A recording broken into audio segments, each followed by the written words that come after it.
하겠습니다. 요한복음 3장 1절부터 10절까지의 말씀입니다.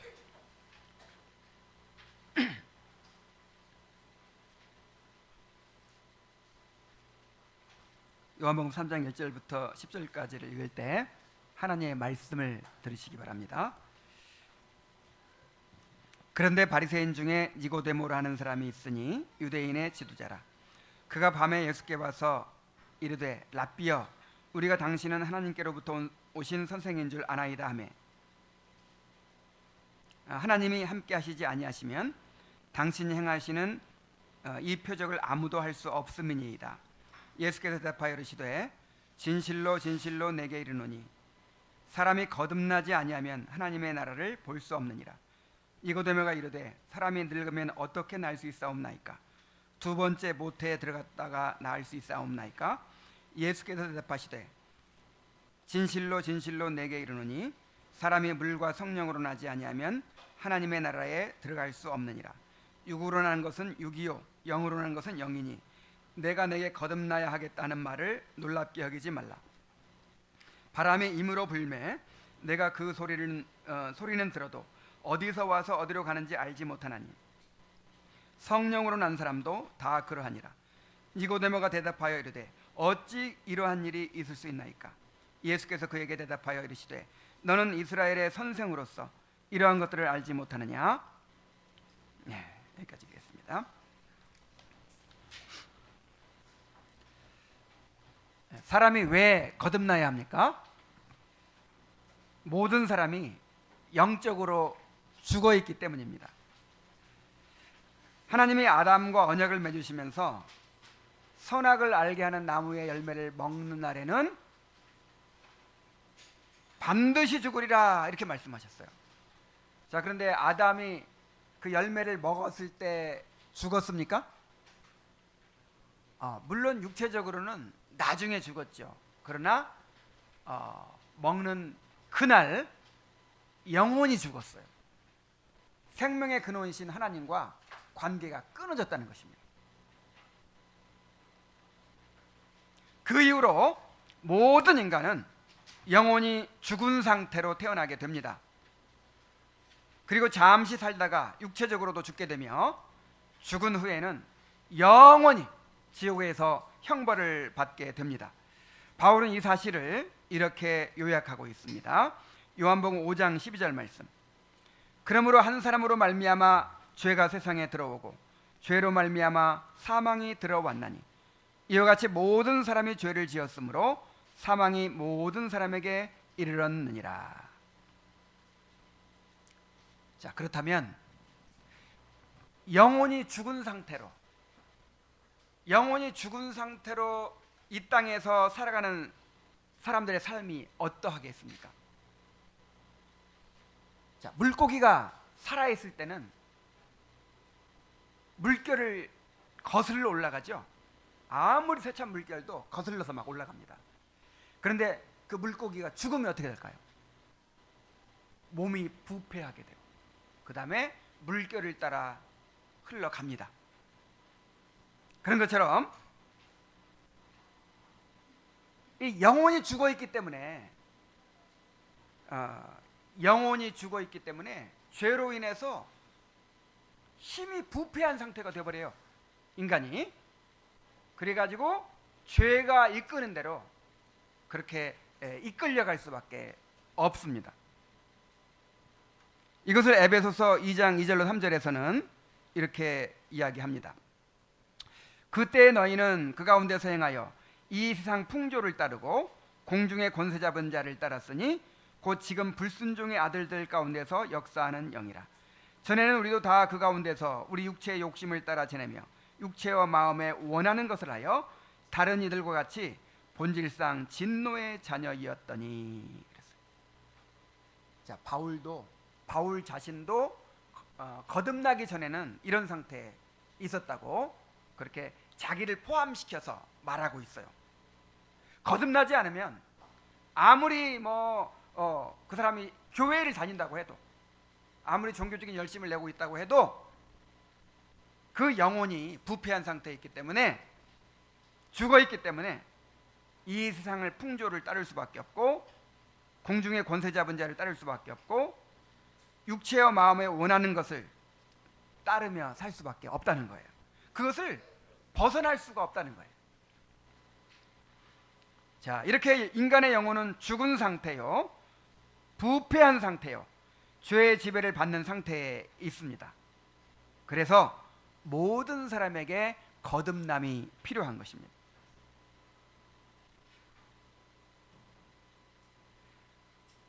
구원받으려면 죽은 영혼이 다시 살아나야 하고 새로운 본성을 받아야 되는 거예요. 이것이 바로 거듭남입니다. 자, 그렇다면 인간이 어떻게 거듭날 수 있을까요? 웨스트민스터 소유문답 31문이 잘 요약해주고 있습니다. 우리 31문을 다 같이 한번 읽어보겠습니다. 자, 시작. 효력 있는 부르심이란 무엇입니까? 답. 효력 있는 부르심은 성령의 역사이며, 이 역사로 성령께서는 우리에게 우리의 죄와 비참을 깨닫게 하고 우리의 마음을 그리스도를 아는 지식으로 조명하며 우리의 의지를 새롭게 하셔서 복음에서 거저 제공되는 예수 그리스도를 믿도록 우리를 설득하고 우리가 예수 그리스도를 믿게 해 주십니다. 자, 지금 뭐에 대해서 말하고 있나요? 효력 있는 부르심에 대해서 말하고 있죠. 그런데 이 교리문답이 작성되던 17세기에는 효력 있는 부르심과 거듭남을 하나로 생각했어요. 이제 신학이 계속해서 발달하면서 점점 세분화해서 이렇게 가르치고 있는데, 옛날에는 효력 있는 부르심이나 거듭남, 또 회심, 이런 거를 그냥 하나로 이렇게 생각하고 그렇게 가르쳤습니다. 왜냐하면 이게 동시에 일어나는 일이거든요. 근데 이제 오늘날에는 더 이해하기 쉽도록 부르심과 또 거듭남과 회심, 이런 거를 이렇게 구분해서 설명을 하고 있죠. 사실은 칭의와 성화도 이 중세 이전에는 거의 하나로 설명을 했어요. 왜 그렇게 설명하죠? 하나의 은혜니까. 칭의와 성화는 예수 그리스도 안에 있는 하나의 은혜예요. 하나의 은혜인데 이중 은혜라고 하죠. 그런데 이제 사람들이 점점 이렇게 생각이 복잡해지고 이걸 잘 이해를 못하고, 또 이단 사설들이 많이 생기니까 이거를 명확하게 구분해서 가르쳐야만 될 필요가 있어서 점점 세분화시키는 거예요. 그래서 소유문답 31문을 거듭남에 대한 말씀이라고 우리가 생각해도 됩니다. 회심에 대한 말씀이라고 생각해도 됩니다. 그래서 이 소유문답 31문을 통해서 성령께서 한 영혼을 어떻게 거듭나게 하시는지를 알 수 있어요. 자, 왜 알아야 되죠, 이것을? 그래야 우리가 기도할 수 있는 거예요. 성령께서 이렇게 우리를 거듭나게 하신다는 걸 알 때 우리가 이 일을 이루어 주시옵소서 하고 기도할 수가 있는 거예요. 자, 이 교리문답을 통해서 사람이 어떻게 거듭나고 회심할 수 있는지 살펴보겠습니다. 자, 이 거듭남은 성령의 역사라고 말하고 있어요. 예수님은 사람이 어떻게 거듭날 수 있느냐는 니고데모의 질문에 물과 성령으로 나야 한다고 말씀하셨습니다. 자, 거듭남은 사람의 일이 아니에요. 철저하게 성령께서 이루시는 일입니다. 자, 성령께서 어떤 과정을 통해서 우리를 거듭나게 하십니까? 자, 소유문답 31문은 네 가지로 설명하죠. 첫째, 죄와 비참을 납득시키신다 그랬고, 둘째, 우리의 마음을 그리스도를 아는 지식으로 조명하신다 그랬고, 셋째, 우리의 의지를 새롭게 하신다 그랬고, 넷째, 그리스도를 영접하도록 우리를 설득하시고 또 할 수 있게 하신다고 했습니다. 자, 먼저 죄와 비참을 납득시키신다라는 부분을 생각해 봅시다. 성령께서 한 영혼을 거듭나게 하시기 위해서 가장 먼저 행하시는 일은 죄와 비참을 납득시키는 거예요. 죄와 비참이 무엇입니까? 자, 이런 기본적인 개념들을 우리가 교리문답을 왜 배웁니까? 이런 기본적인 개념들을 좀 이렇게 잘 정리를 해야 돼요. 이 믿음이라고 하는 것은, 올바른 믿음이라고 하는 건 지식의 바탕을 두고 있는 것이죠. 먼저 지식이 있어야 그 지식을 바탕으로 믿음을 갖게 되는 것이죠. 우리 아이들, 우리 자녀들도 이 죄가 무엇이냐, 비참이 무엇이냐, 이런 거를 딱 대답할 수 있어야 돼요. 자, 목사님이 이제 물어보면 대답할 수 있어야 돼요. 이 대답할 수 있어야 나중에 입교, 정교인이 될 수 있는 거예요. 자, 죄와 비참이 무엇입니까? 자, 죄가 뭐냐면 아담에게 전가된 죄책, 또 원의의 상실, 그리고 본성의 부패, 그리고 여기서 흘러나오는 자범죄를 말하는 것입니다. 자, 죄가 뭐예요? 자, 아담이 언약을 어기고 하나님을 반역한 그 죄의 책임이 누구한테 있다? 아담한테만 있는 것이 아니라 우리 인류 전체에게 있는 거예요. 왜냐하면 아담이 우리를 대표해서 언약을 맺었기 때문에 아담의 반역죄가 누구한테도 있어요? 나한테도 있어요. 그래서 내가 죄인이다 할 때는 바로 그 죄를 말하는 거예요. 그 원죄를 말하는 거예요. 그리고 그 죄를 지음으로써 어떻게 됐습니까? 원의를 상실했어요. 또 원의가 뭐죠? 다 이거 배운 거예요. 자, 원의가 뭐예요? 지식과 의로움. 아이고, 잘 기억하고 계세요. 자, 지식과 의로움과 거룩함을 잃어버렸어요. 죄로 말미암아. 지식과 거룩함과 의로움을 잃어버린 것 자체가 죄예요. 그 다음에 또 어떤 게 죄예요? 본성이 부패했어요. 그러니까 어떤 일을 행동으로 하기 이전에 우리 본성이 부패한 상태, 이게 죄예요. 이게. 그리고 본성이 부패해져 있으니까 어떻게 되겠어요? 마음의 생각과 말과 행동으로 계속 죄를 짓죠. 이걸 자범죄라고 하죠. 이 자범죄가 또 우리의 죄예요. 그래서 내 죄가 어떤 것이다 할 때 그 아담의 범죄로 인한 죄책이 있는 것이고, 그 다음에 원의를 상실한 것이 있고, 그 다음에 본성이 부패한 것이 있고, 거기서 흘러나오는 모든 자범죄가 있다. 이렇게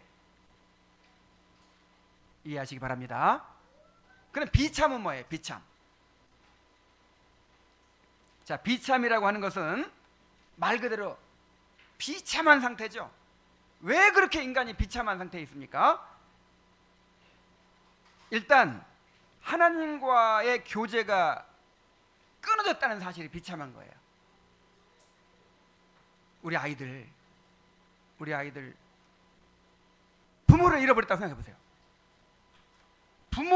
부모가 없어. 그럼 우리 아이들이 어때요? 얼마나 비참합니까? 날마다 엄마 찾을 거 아니에요. 그래서 인간은 하나님과의 교제가 끊어졌다는 그 자체가 비참한 거예요. 그다음에 또 뭐가 비참해요? 하나님의 진노와 저주 아래 살고 있어요. 이 세상에 일어나는 모든 고통과 슬픔과 그런 악한 일들이 다 하나님의 진노와 저주의 결과예요. 지금 다 드러나고 있지는 않지만 그 하나님의 진노와 저주가 완전하게 드러나는 것이 지옥이잖아요. 지옥. 근데 그 전에도 부분적으로 이 세상의 모든 고통과 악은 다 하나님의 진노와 저주 가운데 일어나는 거예요. 인간은 하나님의 진노와 저주 아래 있어요. 모든 땅이 다 저주받고 있어요. 정말 비참한 상태에 삽니다. 그리고 현세의 모든 비참함이 있어요. 정말 우리 인간의 삶이 얼마나 비참한지 몰라. 아직 젊은 사람들은 잘 이해가 안 될 거예요. 뭐가 비참해? 이렇게 즐겁고 좋은데. 인생을 살아가면서 얼마나 많은 고통을 겪고 병들고 사고 만나고 결국 늙고 쇠약해서 죽는데, 그 죽는 과정이 또 얼마나 비참한지 몰라요.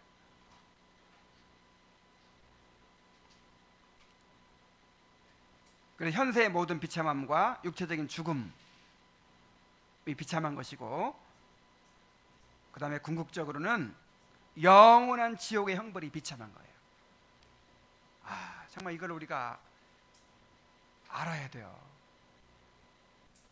그 지옥의 그 영원한 그 끔찍한 형벌을 깨달아야 돼요. 얼마나 지옥이 무서운 것인가를 깨달아야 돼요. 알고 보면 인간이 얼마나 비참하고 끔찍한 상태에 있는지 모릅니다. 그런데 안타깝게도 사람들은 그것을 깨닫지 못하고 살아갑니다. 그래서 성령께서 한 영혼을 구원하시기 위해서 가장 먼저 죄와 비참을 납득시키신다는 거예요. 어떻게 하신다? 그냥 깨닫게 하신다 하는 것보다 납득시키신다, 이게 더 강한 표현이죠. 사람들이 어느 정도는 알아요. 어느 정도. 적어도 기독교 배경에서 태어나고 자란 사람들은 사람이 다 죄인이지, 그리고 결국 지옥에 가게 되지, 결국 늙고 병들어 죽게 되고 지옥에 가게 되지, 이걸 다 알아요. 그러나 이 죄와 비참을 실제적으로 내 문제로 느끼고 깨닫고 느끼지를 못해요. 그냥 머릿속에서만 피상적으로 그렇게 생각하고 실제적으로 내 문제로 깨닫고 느끼지 못한단 말이에요. 만약에 이것이 실제적으로 내 문제이고 정말 내가 그런 상태에 있다는 것을 안다면 가만히 있을 수 있을까요, 없을까요? 철로역장에서 크리스찬이 어느 날 그것을 알게 된 거예요. 어느 날 이 책을 보고, 성경책을 보고 자기가 죄와 비참의 상태에 있다는 걸 알게 된 거예요. 그때부터 그는 근심하기 시작합니다. 그때부터 그는 구원을 갈망하기 시작합니다. 그래서 자기의 모든 것을 다 포기하고 이제 구원의 길로 나아가잖아요.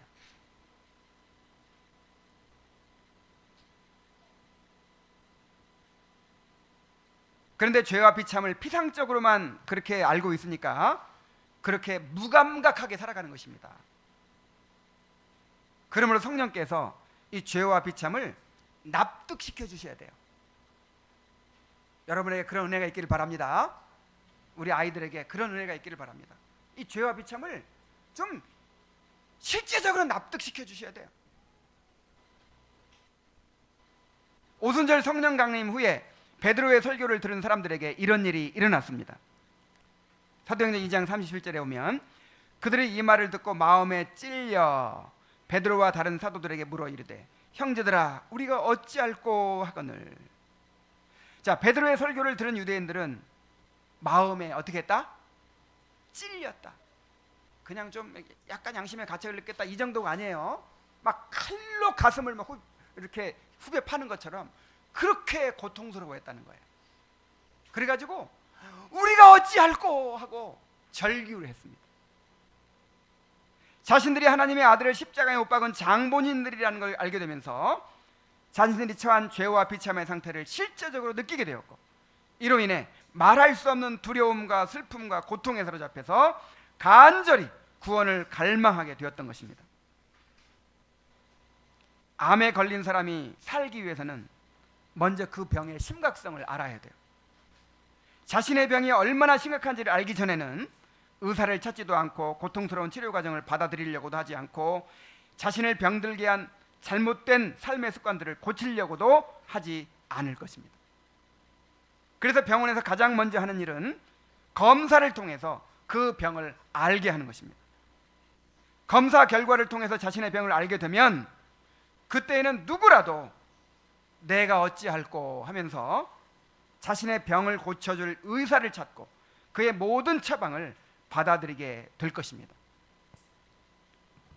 저기 유명한 삼성병원이나 또 중앙병원 이런 데는요, 저 경상도, 전라도 막 이런, 심지어 제주도에서도, 해외에서까지 그렇게 간암을 잘 치료한다는 의사, 뭐 폐암을 잘 치료한다는 의사, 그 유명한 의사를 찾아가지고 그렇게 막 짐 싸들고 올라온 사람들이 많아요. 수술을 수술을 받기 위해서 대기하는 환자들이 그렇게 많아요. 자기의 병을 이제 알고 나서는 이 병을 고치기 위해서 어떤 대가라도 치르고자 하는 그런 마음을 갖게 되는 것입니다. 영적으로도 똑같습니다.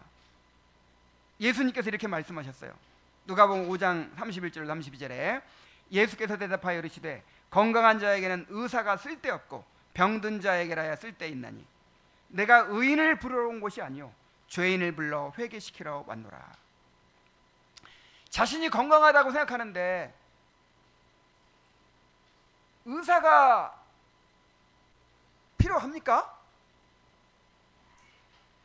내 병을 알아야 그 병을 고쳐줄 의사를 찾는 거예요. 마찬가지로 자신의 죄와 비참을 모르는 사람들은요, 예수님 필요 없어요.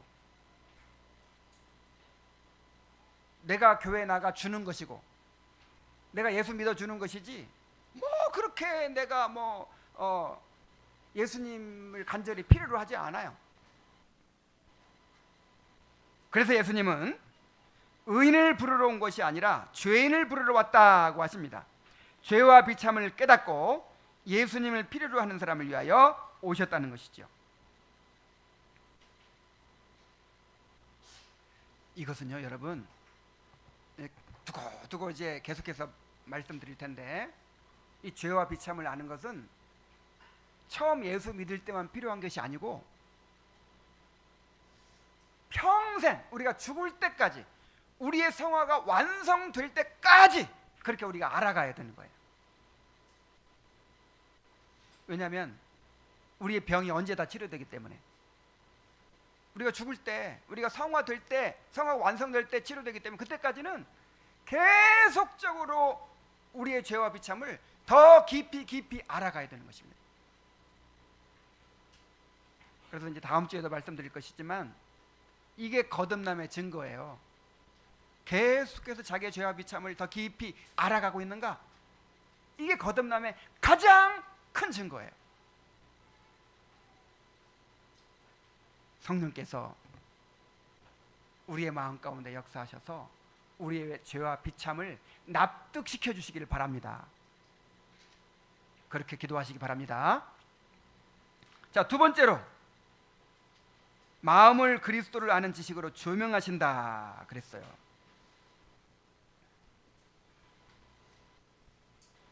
죄와 비참을 깨달은 사람들에게는 이제 죄와 비참을 깨달아서 구원을 갈망하잖아요.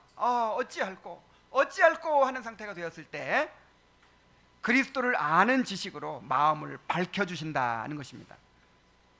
주님은 바울을 부르신 후에 주님께서 그를 통해 이루실 사역을 이렇게 말씀하셨어요. 사도행전 26장 18절에 보면 그 눈을 뜨게 하여 어둠에서 빛으로 사탄의 권세에서 하나님께로 돌아오게 하고 죄사함과 나를 믿어 거룩하게 된 무리 가운데서 기업을 얻게 하리라 하더이다. 자, 그 눈을 어떻게 하여? 뜨게 한다 그랬죠. 그 눈을 뜨게 하여 주님께로 돌아오게 한다는 것이죠. 자, 우리의 마음을 조명한다, 또 밝힌다는 것은 곧 마음의 눈을 뜨게 한다는 뜻입니다. 사람들은 영적으로 눈먼 상태에 있습니다. 그래서 우리의 구원이 되시고 영원한 행복이 되시는 주님을 보지 못합니다. 주님께서 우리를 위해 무엇을 하셨는지, 그분이 우리에게 얼마나 소중한 분인지를 깨닫지 못합니다.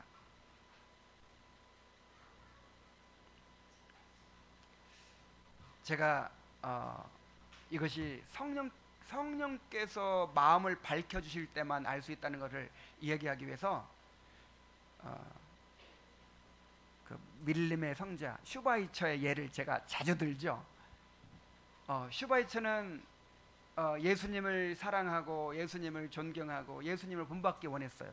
그 예수님의 사랑을 본받아서 자기가 그 의사이고 신학자이고 그래서 문명 세계에서 편히 살 수 있는데도 불구하고 모든 걸 다 포기하고 밀림으로 아프리카 밀림 속으로 들어가서 원주민들을 위해서 평생을 바쳤습니다. 정말 그 원주민 아프리카 원주민들을 그렇게 사랑하고 심지어 생명 경외의 사상을 가졌어요. 모든 생명은 하나님께로부터 온 것이고 다 존귀한 것이다. 그래가지고 나무 한 그루 심지어 벌레 한 마리까지 그렇게 아끼고 사랑하는 사람이었어요. 그렇게 예수님의 사랑을 본받기를 원했어요. 그런데 성령께서 그의 마음을 밝혀주시지 않으니까 예수님의 구속의 은혜를 깨달을 수가 없었어요. 그래서 그는 예수님께서 십자가에 달려서 그의 죄를 구속해 주셨다는 사실을 믿지 않았어요. 그건 다 미신 같은 것이다. 그런 게 중요한 게 아니다. 단지 예수님의 그 사랑의 행동을 우리가 본받아야 된다. 그렇게 신학 공부까지 하고 그렇게 공부를 많이 하고 그래도 예수님을 보지 못해요. 심지어 교회를 오래 다녀도 예수님을 보지 못해요.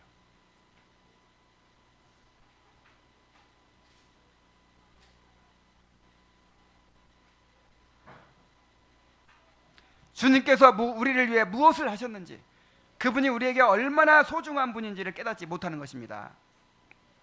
그러므로 성령께서는 그리스도에 대한 지식을 통해서 죄인의 마음을 밝혀주신다는 거예요. 이 구원에 대한 지식은 인간의 지혜로 깨닫지 못합니다. 이 지식은 성령께서 마음을 비춰주심으로써만 깨닫게 되는 영적인 지식입니다. 고린도전서 2장 9절로 10절에 보면 기록된 바 하나님이 자기를 사랑하는 자들을 위하여 예비하신 모든 것은 눈으로 보지 못하고 귀로 듣지 못하고 사람의 마음으로 생각하지도 못하였다함과 같으니라. 오직 하나님이 성령으로 이것을 우리에게 보이셨으니 성령은 모든 것 곧 하나님의 깊은 것까지도 통달하시느니라 그랬어요. 바리새인들은 성경을 연구하고 다른 사람들을 가르치는 선생들이었지만 이 지식을 소유하지 못했습니다. 예수님은 니고데모에게 사람이 거듭나지 아니하면 하나님 나라를 볼 수 없다고 하셨어요. 오히려 무식한 갈릴리의 어부들, 심지어 세리와 창기들이 이 지식을 소유하게 되었습니다. 이에 대해 예수님은 이렇게 말씀하셨습니다. 마태복음 11장 25절에 보면 그때 예수께서 대답하여 이르시되 천지의 주제이신 아버지여 이것을 지혜롭고 슬기 있는 자들에게는 숨기시고 어린아이들에게는 나타내심을 감사하나이다. 자, 기가 막히죠? 정말 똑똑한 채 다 하고 공부 많이 했다고 하고 성경 많이 한다고 하는 그런 사람들은 오히려 몰라요. 그냥 지식적으로만 알지. 역사적인 지식, 역사적인 믿음, 또 지식적인 믿음 뭐 이런 것만 가졌지 실제적으로 그 예수님의 그 사랑을 깨닫지 못하고 그 은혜를 깨닫지 못하고 구원받지 못하는 경우가 많았어요. 그런데 공부도 못하고 그래 배운 것도 없는 그런 무식한 갈릴리 어부들이 그걸 깨달았단 말이에요. 이것은 하나님께 성령을 통해서 깨닫게 해주셔야만 되는 지식이기 때문에 그렇습니다. 마태복음 16장 17절에서 예수님이 신앙 고백을 한 베드로에게 이렇게 말씀하시죠. 시몬아 내가 복이 있도다. 이를 내게 알게 하니는 혈육이 아니요 하늘에 계신 내 아버지시니라. 자, 예수 그리스도를 아는 지식은, 이 구원에 관한 지식은 혈육에 의해서 인간적인 그런 지혜에 의해서 깨달을 수 있는 것이 아니에요. 누가 가르쳐 주셔야 돼요? 하나님이 가르쳐 주셔야 돼요. 하나님이 성령을 통해서 깨닫게 해 주셔야 됩니다. 성령께서는 자신의 죄와 비참을 깨닫고 구원을 갈망하는 영혼들에게 그리스도에 대한 지식으로 마음을 밝혀 주십니다. 그리하여 그리스도께 나아가게 하여 주십니다. 그래서 우리 가운데 이런 은혜가 있게 해달라고 우리가 구해야 돼요. 성령께서 말씀을 들을 때 그리스도를 아는 지식으로 우리 마음을 밝혀달라고, 그렇게 은혜를 구하게 되길 바랍니다. 자, 또 세 번째로 우리의 의지를 새롭게 하신다 그랬어요.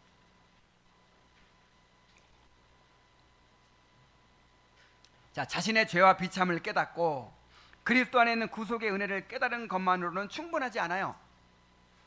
인간은 죄로 말미암아 하나님을 향하여 돌처럼 굳은 마음을 가지고 있습니다. 인간의 마음은 지극히 완고하고 고집스러워요.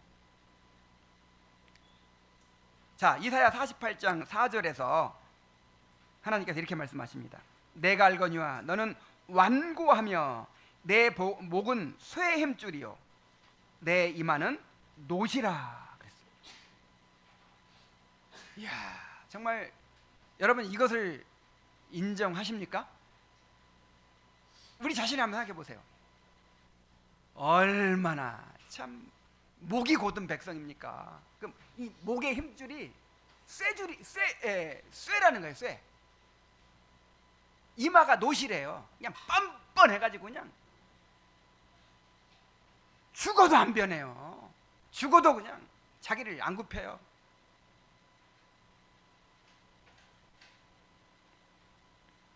사람들은 자신이 잘못된 길로 가고 있는 것을 알면서도 스스로 돌이켜 예수님께로 나아가려고 하지 않습니다. 심지어 계속해서 고통을 받으면서도 미련하게 자기 길을 고집하는 경향성을 가지고 있어요. 이것도 이제 심리학에서도 이런 얘기를 하는데, 사람은요 그것이 너무너무 고통스러우면서도 자기가 익숙한 것을 그대로 행하는 그런 습성이 있대요. 이스라엘 백성의 모습이 이것을 잘 보여줍니다. 이사야 1장 5절 6절에 보면 너희가 어찌하여 매를 더 맞으려고 폐역을 거듭하느냐. 온 머리는 병들었고 온 마음은 피곤하였으며 발바닥에서 머리까지 성한 곳이 없이 상한 것과 터진 것과 새로 맞은 흔적뿐이거늘 그것을 짜며 싸매며 기름으로 부드럽게 함을 받지 못하였도다. 지금 열왕기상하 다 읽고 역대상하 다 읽었죠? 역대하 마지막 부분 보면서 여러분 뭘 느끼셨어요? 바로 우리 아버지가 우상숭배하고 그렇게 하나님을 거역하다가 하나님의 징계를 받아가지고 그렇게 나라를 망해먹었어요. 그렇게 고통을 받았어요. 그걸 보면 아들이 자랐거든요. 근데 아들이 또 그 길을 따라요. 선지자들을 보내가지고 계속해서 그렇게 책망을 하고 돌이키라고 호소하고, 그렇게 해도 끝끝내 그 길을 버리지 않고, 그래서 여기 표현대로 온 머리가 병들었고 온 마음은 피곤해졌고 발바닥부터 머리까지 성한 곳이 없이 상한 것과 터진 것과 새로 맞은 흔적밖에 없는데도 불구하고 그래도 완고하고 그래도 자기 길을 고집하고 돌이키려고 하지 않는 거예요. 이것이 이스라엘 백성의 이야기가 아니고, 이스라엘 백성의 이야기만이 아니고 우리 이야기예요. 우리 이야기. 우리에게 이렇게 완고한 마음이 있어요. 그렇게 징계를 받고 그렇게 고통을 당하고 그렇게 하여간 경고를 받고, 그리고 알아요. 또 모르면 몰라. 자기도 알아. 내가 이거 지금 이건 교만한 태도야. 이건 내 고집이야. 내가 지금 이건 잘못된 길이야. 알아요. 알면서도, 심지어 고통을 당하면서도 자기 길을 고집한다는 거예요. 이게 죄예요. 이게 우리의 죄성이에요. 그래서 성령께서 우리의 의지를 새롭게 해주시지 않으면 희망이 없어요. 여러분, 우리 자신에 대해서도 그렇지 않습니까? 이미 거듭났다 하더라도 우리가 주님을 섬기면서 얼마나 참 우리 마음이 그렇게 완고하고 고집스럽고 쉽게 굴복하지 않고 그렇습니까? 은혜가 필요해요. 은혜가. 성령께서 우리의 의지를 새롭게 해주시는 은혜가 필요해요. 그래서 하나님은 성령을 통해서 우리의 의지를 새롭게 해주시겠다고 약속해 주셨습니다. 에스겔서 11장 19절에 보면 내가 그들에게 한 마음을 주고 그 속에 새 영을 주며 그 몸에서 돌 같은 마음을 제거하고, 뭘 제거해줘요? 그 완고한 그 마음을 제거해 주시겠다. 그리고 살처럼 부드러운 마음을 주시겠다 그랬어요. 에스겔서 36장 26절 27절에 보면 또 새 영을 너희 속에 두고 새 마음을 너희에게 주되 너희 육신에서 굳은 마음을 제거하고, 어떤 걸 제거해요? 굳은 마음을 제거, 부드러운 마음을 줄 것이며 또 내 영을 너희 속에 두어 너희로 내 율례를 행하게 하리니 너희가 내 규례를 지켜 행할지라 그랬어요. 하나님께서 성령을 통하여 돌 같은 마음을 제거해 주시지 않으면, 우리의 마음을 부드럽게 해주시지 않으면, 우리의 의지를 새롭게 해주시지 않으면 누구도 예수님을 믿을 수 없고 예수님을 따를 수 없고 우리의 죄의 길을 버릴 수가 없고 우상을 버릴 수가 없고 순종할 수가 없어요. 정말 우리는 성령의 은혜가 필요한 사람들입니다. 이 죄를 깨닫는다고 할 때 이런 걸 깨닫는 게 죄를 깨닫는 일이에요. 자, 그리고 네 번째로 그리스도를 영접하도록 설득하시고 또 할 수 있게 하신다 그랬어요.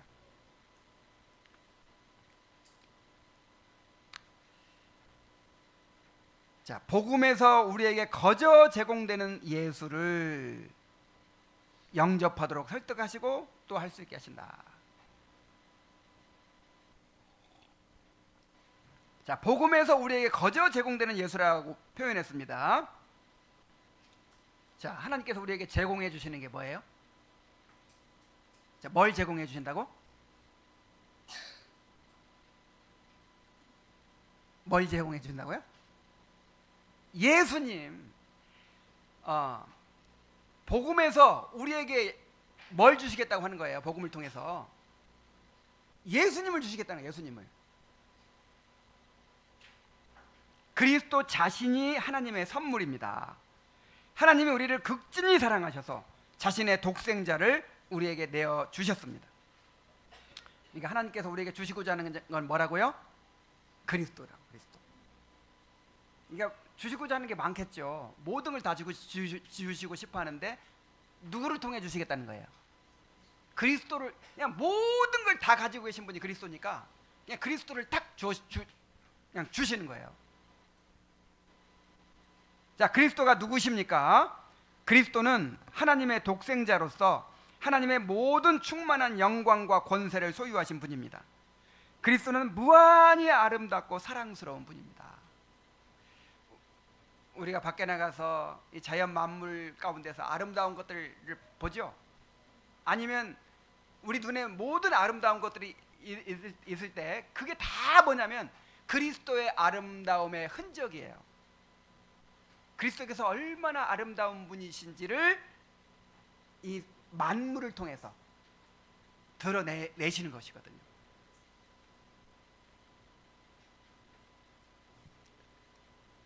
자, 그리스도가 또 어떤 일을 하셨습니까?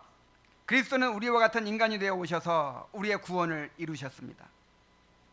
그리하여 우리에게 지혜와 의로움과 거룩함과 구원함이 되셨습니다. 하나님이 우리를 구원하시는 방법은 그리스도를 우리에게 주시는 것입니다. 그리하여 우리가 그리스도와 연합하여 그의 안에서 모든 구원과 영광과 행복을 누리게 하시는 것입니다. 자, 그러면 어떻게 해야 돼요? 우리는 예수님을 영접해야 되겠죠? 지금 내가 죄와 비참의 상태에 빠져 있잖아요. 그리고 또 돌처럼 굳어진 마음을 부드럽게 해주시고 우리의 의지를 새롭게 해주시고 예수 그리스도를 알게 해주셔서 이제 어떻게 하면 내가 구원받는지를 알잖아요. 그럼 어떻게 해야 돼요? 예수님 영접해야 되죠. 그리스도가 누구신지, 그분이 우리를 위해 어떤 일을 이루어 주셨는지를 안다면 삭개오가 즐거이 예수님을 자기 집에 영접했던 것처럼 충만한 기쁨으로 그리스도를 영접해야 마땅합니다. 그러나 우리 안에는 여전히 죄를 즐거워하고 하나님을 싫어하는 부패한 본성이 있어서 자기를 내려놓고 예수님을 영접하려고 하지 않아요.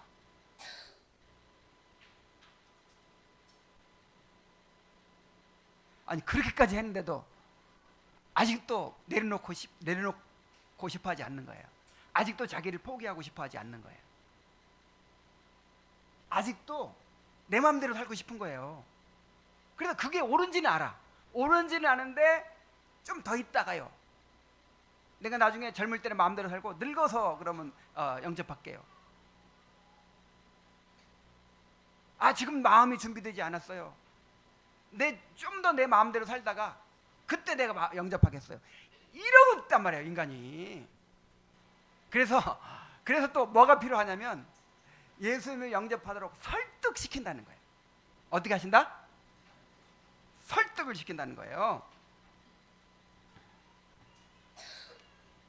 하나님은 주권적인 능력으로 우리의 구원을 이루시지만 우리의 인격을 무시하고 강제로 믿게 하시는 것이 아니라 성령으로 우리를 설득하여 우리 스스로 예수님을 영접하게 하십니다. 기쁨으로 영접하게 하십니다. 빌립보서 2장 13절에 보면 너희 안에서 행하시는 이는 하나님이시니 자기의 기쁘신 뜻을 위하여 너희에게 소원을 두고 행하게 하시나니 그랬어요. 자, 우리 안에서 우리의 구원을 이루시는 분은 하나님이신데 우리 안에 뭘 두고 행하신다? 소원. 그렇게 하고 싶은 마음을 일으켜 주셔가지고 행하신다. 우리를 설득시켜서 우리가 원해서 하도록 하신다, 이 말이에요. 아가서 1장 4절에 보면 왕이 나를 그의 방으로 이끌어 들이시니 너는 나를 인도하라. 우리가 너를 따라 달려가리라. 우리가 너로 말미암아 기뻐하며 즐거워하니 내 사랑이 포도주보다 더 진함이라. 처녀들이 너를 사랑함이 마땅하니라. 자, 왕이 이스라엘의 그 위대한 왕이 천한 시골 처녀, 밭에서 일하면서 얼굴이 새카맣게 그을린 술람미 처녀를 사랑했어요. 그래가지고 그 여자에게 청혼을 하는 거예요. 결혼하자고 하는 거예요. 그럼 어떻게 해야 돼요? 얼마나 이게 감지덕지한 일이에요. 정말 나 같은 사람이 사랑해 주시다니. 그 왕이 또 얼마나 잘생겼는지 몰라. 얼마나 훌륭한 사람인지 몰라. 그래서 이렇게 처녀들이 너를 사랑함이 마땅하다고 하잖아요. 우리가 너로 말미암아 기뻐하고 즐거워하니 내 사랑이 포도주보다 더 진합니다. 이렇게 예수님이 우리를 신부로 삼고 싶어 하시죠? 우리가 결혼하고 싶어 하시죠? 그래서 강제로 그냥 너 나하고 결혼 안 하면 내가 죽이겠다 뭐 이런 식으로 강제로 그렇게 하실 수도 있어요. 그러나 그러면 사랑의 관계가 안 되잖아요. 그래서 기다리시는 거예요. 우리에게 성령을 통해서 우리 마음을 설득시키시고 우리가 기쁨으로 그 사랑의 고백을 받아들이고 그렇게 예수님을 나의 남편으로 맞아들이기를 원하시는 거예요.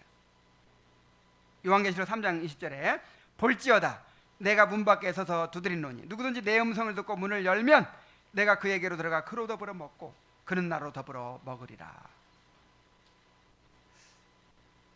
그 열쇠공도요 그냥 문 딸 수 있죠. 맞는 키 하나 가지고 그냥 문 딱 따고 들어가면 되잖아요. 근데 예수님이 뭐 그냥 우리 마음 문 때려부시고 들어오면 되지. 문도 필요 없어요. 예수님은 그냥 문도 필요 없이 부활하신 예수님이 제자들이 있는 곳에 쓱 들어오셨잖아요. 그냥 우리 마음속에 싹 들어오셔가지고 우리 마음을 딱 차지해버리면 되는데 뭐 하신다고요? 두드리시라. 우리 마음을 이야, 정말 이것이 얼마나 놀라운 사랑인지 여러분. 느껴보셨습니까? 예수님이 우리의 마음을 두드리고 계세요.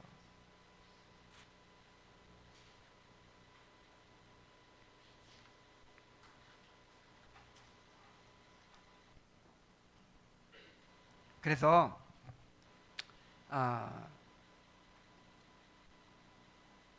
예수님이 얼마나 사랑스럽고 존귀한 분인지, 예수님을 통해 얻는 구원과 행복이 얼마나 놀라운 것인지를 깨닫고 우리가 기쁨으로 영접하기를 원하십니다. 그래서 성령을 통해서 복음으로 계속해서 우리를 설득하고 계시는 거예요. 지금도 여러분 지금 설득하고 있어요. 자, 이게 설득하실 뿐만 아니라 설득만 해가지고 또 안 돼. 또 뭐가 필요할까요?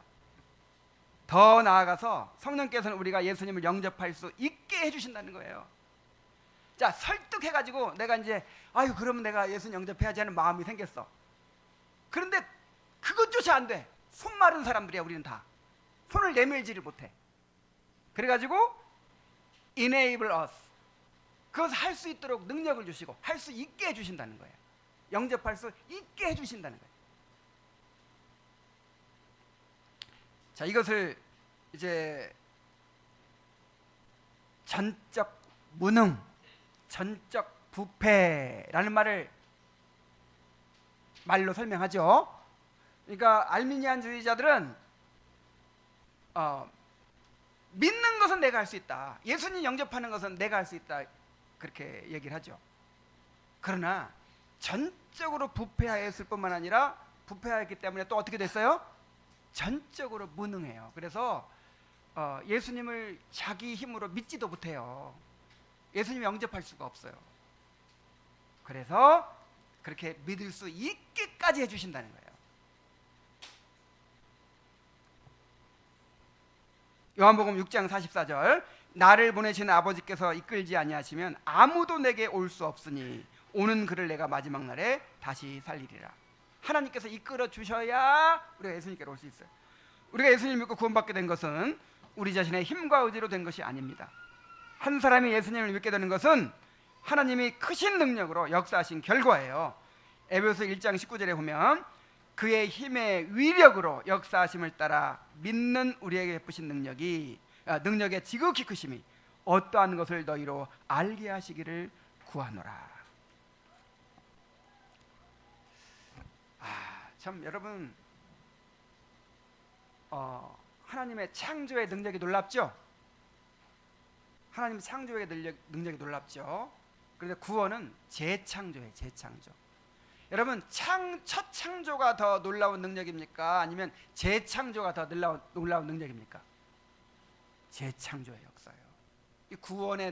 이 구원은 하나님의 위대한 능력으로 이루어지는 거예요. 처음부터 끝까지.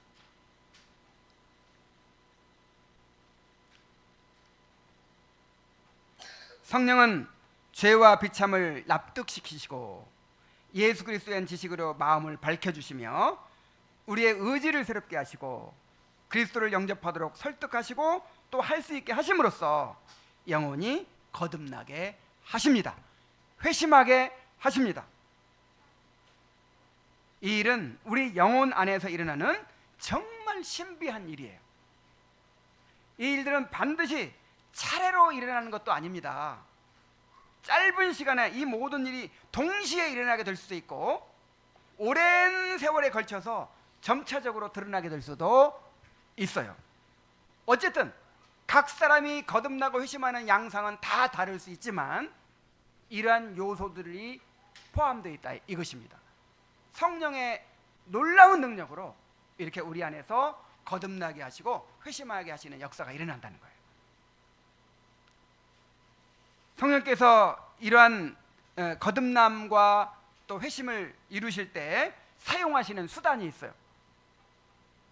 그걸 뭐라고 말하죠? 은혜의 수단이죠. 성령은 하나님의 말씀을 통하여 우리를 거듭나게 하십니다.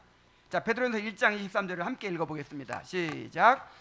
너희가 거듭난 것은 썩어질 씨로 된 것이 아니요 썩지 아니할 씨로 된 것이니 살아있고 항상 있는 하나님의 말씀으로 되었느니라. 자, 거듭나는 것은 뭘로 된다? 말씀으로 된다. 또 야고보서 1장 18절도 읽어보겠습니다. 시작. 그가 그 피조물 중에 우리로 한 첫열매가 되게 하시려고 자기의 뜻을 따라 진리의 말씀으로 우리를 낳으셨느니라. 자, 거듭난다는 것은 하나님께로부터 난다는 것인데, 하나님은 어떻게 우리를 낳으세요? 말씀을 통해서 우리를 낳으세요. 말씀을 통해서. 근데 여기서 말씀은 특히 선포되는 말씀을 가리킵니다. 고린도서 1장 21절에 하나님의 지혜에 있어서는 이 세상이 자기 지혜로 하나님을 알지 못하므로 하나님께서 전도에 미련한 것으로 믿는 자들을 구원하시기를 기뻐하셨도다. 여기서 전도가 뭐죠? 말씀의 선포라고 그랬죠. 말씀의 선포. 하나님은 미련하게 보이는 말씀의 선포를 통해서 사람들을 구원하시기로 정하셨어요. 자, 누가 이렇게 정하셨어요? 하나님. 성령께서는 선포되는 말씀을 통하여 거듭나게 하시고 믿음을 일으켜 주십니다. 로마서 10장 17절에 보면 그러므로 믿음은 들음에서 나며 들음은 그리스도의 말씀으로 말미암았느니라 그랬어요. 자, 믿음이 어디서 난다? 들음에서 나. 그러니까 믿음을 가지려면 어떻게 해야 돼요? 말씀을 들어야 돼요. 사도행전 16장 14절에 보면 두 아드리아시아에 있는 자색 옷감 장사로서 하나님을 섬기는 누디아라는 한 여자가 말을 듣고 있을 때에, 바울이 전하는 말씀을 듣고 있을 때에 주께서 그 마음을 열어 바울의 말을 따르게 하신지라. 이게 거듭남이에요. 말씀을 들을 때 성령께서 말씀의 역사에서 마음을 여는 거예요. 자, 그것을 이제 하이델베르크 요리문답 65문에서 이렇게 설명합니다. 자, 그렇다면 우리는 오직 믿음에 의해 그리스도와 그의 모든 혜택에 참여하는 자가 되는데, 이 믿음은 어디에서 옵니까? 답, 성령님에게서인데 그분은 복음의 선포에 의해 우리의 마음속에서 믿음을 일으키시고, 자, 믿음을 일으키신다는 말이 거듭나게 하신다는 말이에요. 성령의 사용에 의해 믿음을 확증하십니다 그랬어요.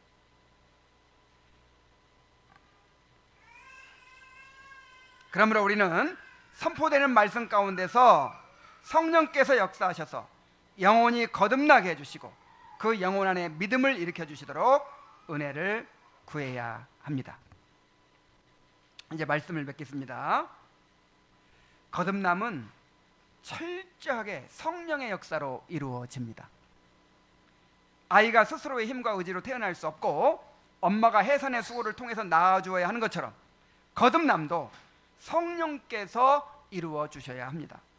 처음부터 끝까지 성령의 역사예요. 그러므로 우리가 거듭남의 은혜를 사모해야 합니다. 자, 예수님은 니고데모에게 거듭남의 문제로 도전하신 이유가 뭐예요? 아니, 내가 거듭나고 싶다고 거듭나는 거 아니잖아요. 내 힘으로 되는 게 아니잖아요. 그런데 너는 거듭나야 된다! 이렇게 말씀하신 이유가 뭐예요? 하나님의 은혜는 갈망하는 자에게 주어집니다. 자, 어떤 사람에게 주어져요? 자, 갈망하려면 내가 거듭남의 필요성을 느껴야죠. 아, 나에게 거듭남의 은혜가 필요하구나, 이거를 느끼고 절실히 깨달아야 그 은혜를 갈망하죠.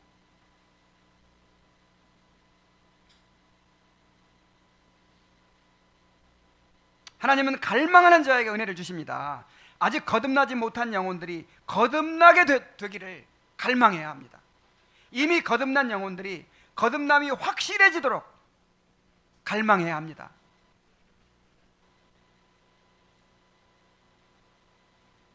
우리 안에 이런 거듭남과 회심의 은혜에 대한 갈망이 일어나게 되기를 바랍니다.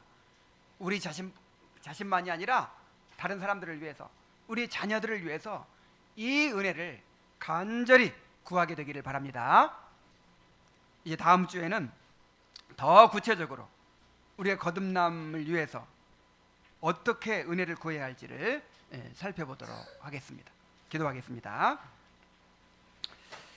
하나님 아버지, 오늘은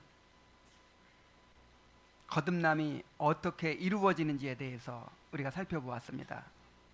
거듭남은 처음부터 끝까지 성령께서 이루시는 신적인 일입니다. 우리가 이 은혜의 필요성을 절실히 느끼고 이 은혜를 갈망하게 하여 주시옵소서. 하나님 아버지, 정말 우리가 어떻게 이 은혜를 구해야 할지를 가르쳐 주시옵소서. 우리 모든 성도들이 자신을 위하여 또 다른 사람들을 위해서, 자녀들을 위해서 이 은혜를 구하는 가운데 아직 거듭나지 못한 영혼들이 거듭나는 역사가 있게 하시고, 이미 거듭난 영혼들이 그 거듭남의 열매가 더욱 분명해지는 역사가 있게 하여 주시옵소서. 예수님의 이름으로 기도하옵나이다. 아멘.